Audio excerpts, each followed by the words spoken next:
शुक्रिया। Cooperative week का आज हम यहाँ पर इसको मनाने के लिए सब लोग डोडा के टाउन हॉल में एकत्र आए हैं। आज के इस प्रोग्राम में डाइस पर मेरे साथ बैठे हुए रिटायर्ड केएस अफसर नतनू साहब, यहाँ पर हमारे वेटनरी के चीफ जनाब हुसैन साहब, हमारे तहसीलदार साहब, यहाँ पर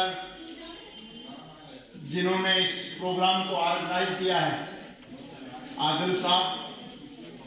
कोऑपरेटिव के और बहुत सारे एम्प्लॉइज, मेरे साथी, कुछ मेरे क्लास का लोग भी इनमें हैं। यहाँ पर कोऑपरेटिव सोसाइटीज से बाला से अभी सादिक साहब के कहीं आए होंगे और भी कोऑपरेटिव सोसाइटीज के लोग यहाँ पर हैं। पर मुझे लगता है कि अभी जिस तरीके की इसको ऊपर उठाने की ज़रूरत है, तो मुझे लगता है कि उस तरीके की हाजिरी, क्योंकि अगर कोऑपरेटिव सोसाइटीज़ हैं तो उन सोसाइटीज़ के सब लोग यहाँ पर होने चाहिए थे। पर एक बार हाजिरी के लिए मैं पूछूंगा कि कोऑपरेटिव सोसाइटीज़ के कितने लोग यहाँ पर आए हुए हैं, जरा हाथ खड़ा करेंगे। बहुत कम लोग हैं, मुझे लगता है बाकी एम्प्लॉइज होंगे शायद डिपार्टमेंट से यहाँ पर, और सीनियर सिटीजन हमारे बीच में बैठे हुए हैं, प्यारे बच्चे और बच्चियाँ जिन्होंने यहाँ पर डिबेट में हिस्सा लिया। आप सबका इस कार्यक्रम में स्वागत किया जाता है, खैर मकदम कहा जाता है। और आप लोग यहाँ पर आए और कोऑपरेटिव को कैसे लोगों तक, ग्राउंड स्तर तक लिया जाए, उसके लिए ये प्रोग्राम आज रखा गया है ताकि हम इस पर डिस्कशन कर सकें। और ये प्रोग्राम है इसलिए नहीं है कि इस प्रोग्राम को हमने आए, स्पीच की और उसके बाद चले गए, कामयाब प्रोग्राम देखे। इसका मतलब तो बेसिकली ये है कि इसको हम ग्राउंड तक कैसे इम्प्लीमेंट करें, इसमें क्या क्या हर्डल्स आ रही है उसको डिस्कस किया जाए, और आने वाले समय में कोऑपरेटिव को कैसे बढ़ावा दिया जाए, उसके लिए हमने यहाँ पर इस प्रोग्राम बहुत सारी चीज़ें यहाँ पर डिस्कशन में आई हैं। और मुझे लगता है कि जिस तरीके से हमारे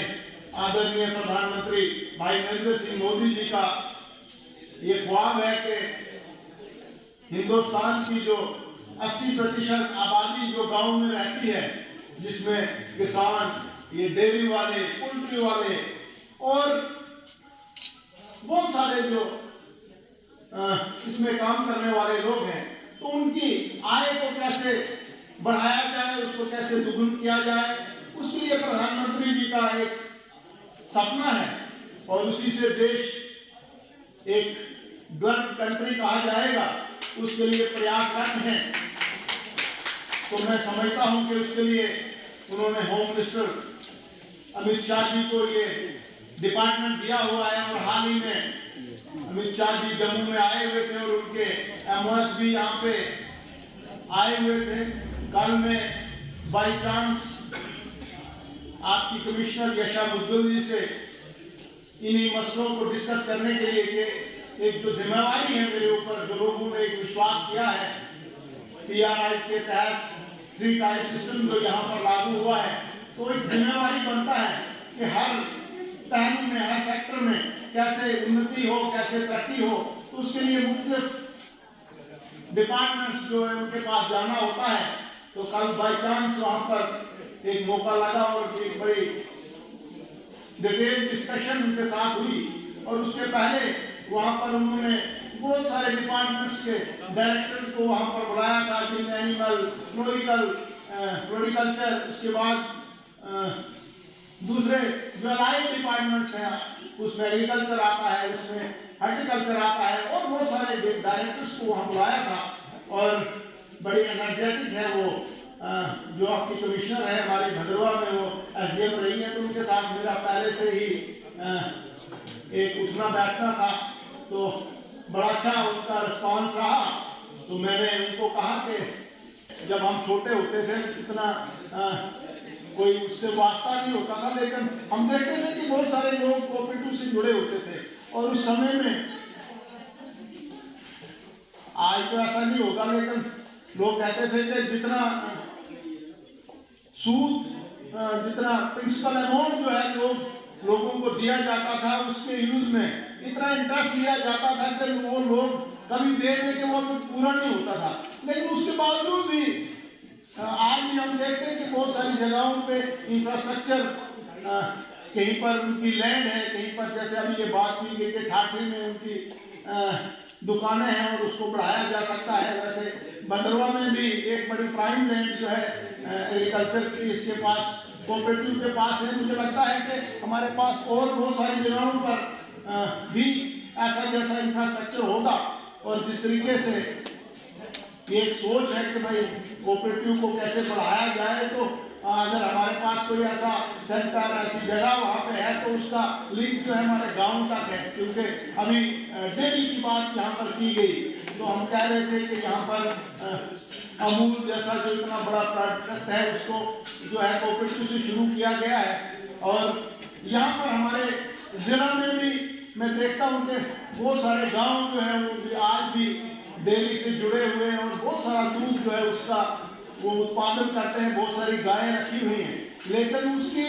प्रॉपर मार्केटिंग नहीं है, उसको प्रॉपर बाजार नहीं मिल रहा। जैसे अभी कुछ लोग हमारे कह रहे थे कि अभी उनको दूध की जो है वो सही कीमत नहीं मिलती है। उसका कारण है कि हमारे पास उसको प्रॉपर तरीके से उसको पैकिंग हमारे पास अवेलेबल नहीं है, प्रॉपर बाजार उसके लिए अवेलेबल नहीं है। तो लोग जो है जब देखते हैं कि मेहनत करके अगर उनको उसकी कीमत वसूलना हो तो फिर वो थोड़े से मायूस हो जाते हैं। तो ये ड्यूटी बनती है सरकार की तरफ से, जो ये कोऑपरेटिव डिपार्टमेंट खड़ा किया गया है, तो उसकी एक ड्यूटी बनती है कि वो लोगों को एक प्रॉपर बाजार मुहैया करवाए, एक फैसिलिटी उनको दी जाए, ताकि आने वाले समय में जिस तरीके से देश में पॉपुलेशन बढ़ रही है, जिस तरीके से बेरोजगारी बढ़ रही है, जिस तरीके से हमारे नौजवान पढ़ लिख के मायूस हैं कि उनको कोई काम नहीं मिल रहा है। और एक ज़माना होता था जब लोग थोड़ा सा पढ़ लिख कर नौकरी मिल जाती थी, लेकिन आज के इस दौर में और आने वाले दौर में अगर कोई ये सोचे कि थोड़ा सा पढ़ लिख कर और नौकरी मिल जाए तो जो उसकी भूल है, उसको इससे ऊपर उठना होगा। और पूरी दुनिया और पूरे देश जिस तरीके से इस वक्त कर रहे हैं कि हर चीज को जो है पब्लिक प्राइवेट पार्टनरशिप, सरकार और लोगों के बीच में पार्टनरशिप के नाम पर कुछ काम शुरू किए गए हैं, कुछ काम खोले जा रहे हैं, और वही काम आज की डेट में कामयाब है जिसमें प्राइवेट लोगों की पार्टनरशिप है। अदरवाइज जो सरकार की तरफ से जितने भी काम है, चाहे आप उसमें कोई भी काम ले लो, आज हम अगर कहीं आज भी हिसाब लगाएं कि हमारे पास जिस तरीके से कोऑपरेटिव के ही आप डिपार्टमेंट को लीजिए, जितने हमारे पास एम्प्लॉई हैं, जितने उनको हम पे देते हैं, क्या उसके मुकाबले हम उससे कुछ जो रेवेन्यू आता है वो उसके बराबर कहीं मेल खाता है? तो जवाब आएगा कि नहीं, हमारी तो इतनी सैलरी जाती है, इतना हम किराया देते हैं और उसके बाद जो है नक्शा में हमारे पास कुछ नहीं है। तो लिहाजा ये डिपार्टमेंट अगर ऊपर से नीचे की तरफ आया है, ठीक है, इसमें सरकार की तरफ से भी कुछ कमियां रही होंगी, मगर मुझे लगता है कि ज्यादा कमियां जो हैं ये हमारे लोगों के कारण रही हैं, क्योंकि हम सब लोग जो हैं अपने आप को उसका एक पूरे तरीके से उसको भागीदार नहीं मानते हैं। मैं आपको बताऊं कि एक किस्सा है कि किसी गांव में कभी पानी की बहुत कमी हो गई, पानी लगभग सूख गया और लोगों ने विचार किया कि ये पानी जो एक जमाने में यहाँ पर बड़ा अच्छा पानी होता था, तो आज भी ये पानी सूख गया। तो वो किसी संत महात्मा पीर फकीर के पास चले गए और वहाँ पर अपनी फरियाद सुनाई कि हमारा यहाँ पे गांव में बड़ा अच्छा स्वादिष्ट पानी होता था, और बड़ा काफी मकदार में पानी होता था, तो वो पानी जो है सूख गया। तो उन लोगों को भी आशा थी, उम्मीद थी कि हम यहाँ पर जिसके पास जा रहे हैं वो जरूर उसका कोई ना कोई हल बताएंगे। तो वो जो महात्मा थे, पीर फकीर थे, तो उन्होंने कहा कि आपके गांव में बड़ा अच्छा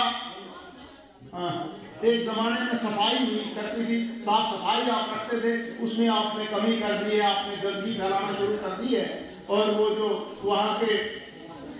जो नाग हैं वो आपसे रुष्ट हो गए। आपने कल सुबह 4 बजे उठकर सब लोगों ने अपने घर से एक एक लोटा पानी वो दूध का लेके उस बावली में, उस चश्मे में डालना है, तो वो आपका जो नाग देवता है वो खुश हो जाएंगे और दोबारा आपका वहां पर पानी जो है जितना आप चाहते हो उतना पानी हो जाएगा। तो सब लोग वहां से आए और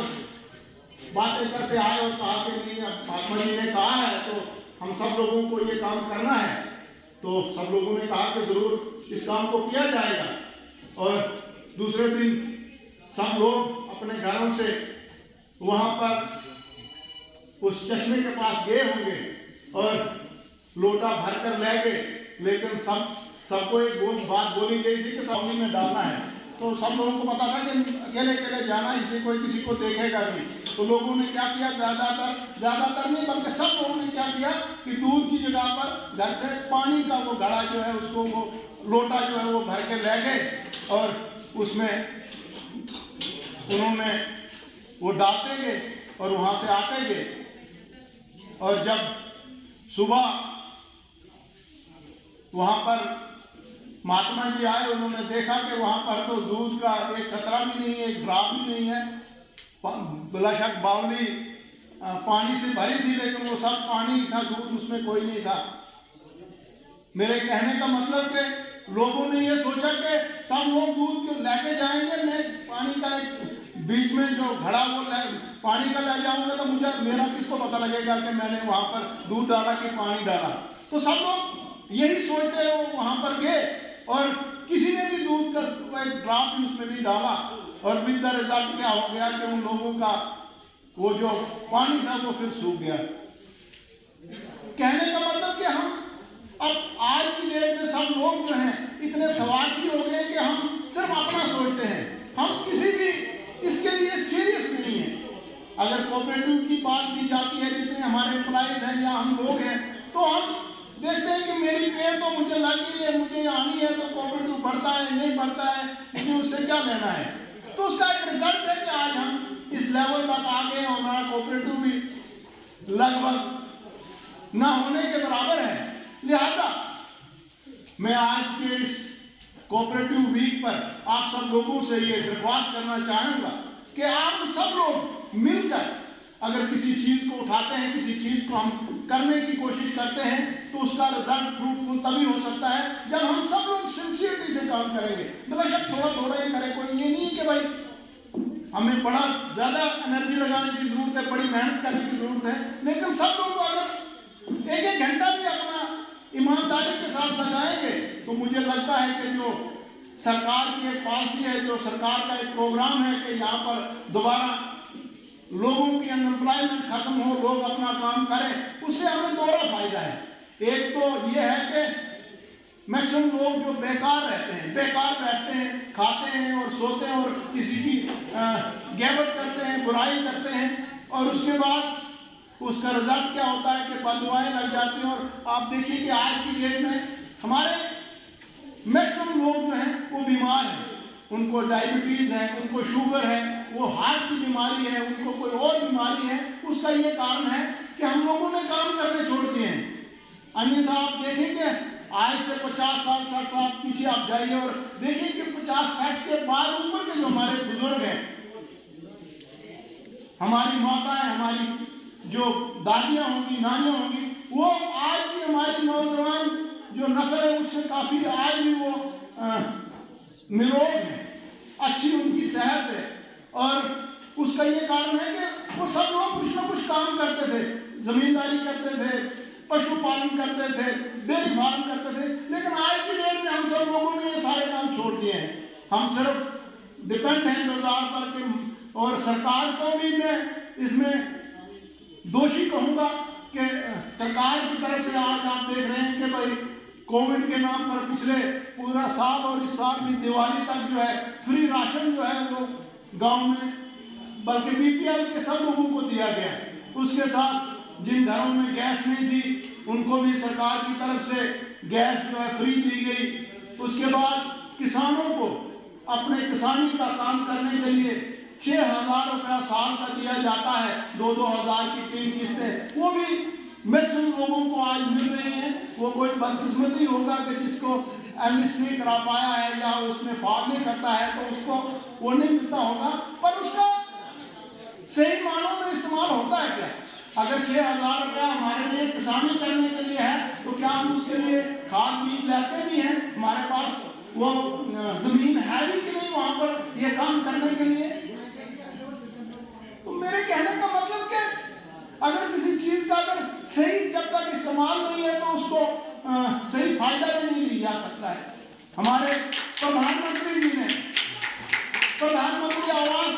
योजना के नाम से एक स्कीम जो है पिछले कई सालों से यहाँ पर चल रही है, पर उस स्कीम में जब हम सरपंच हुआ करते थे तो एक आध घर आता था पंचायत में और वो बड़ा नाकाफी होता था। बहुत सारे लोग गरीब थे तो एक आध घर आता था तो वो जाता सरपंच के किसी रिश्तेदार को मिल जाता था या कोई ऐसा इंफ्लुएंशियल आदमी वो ले जाता था। लेकिन हम बड़े खुशकिस्मत हैं कि हमारे आज के प्रधानमंत्री आदरणीय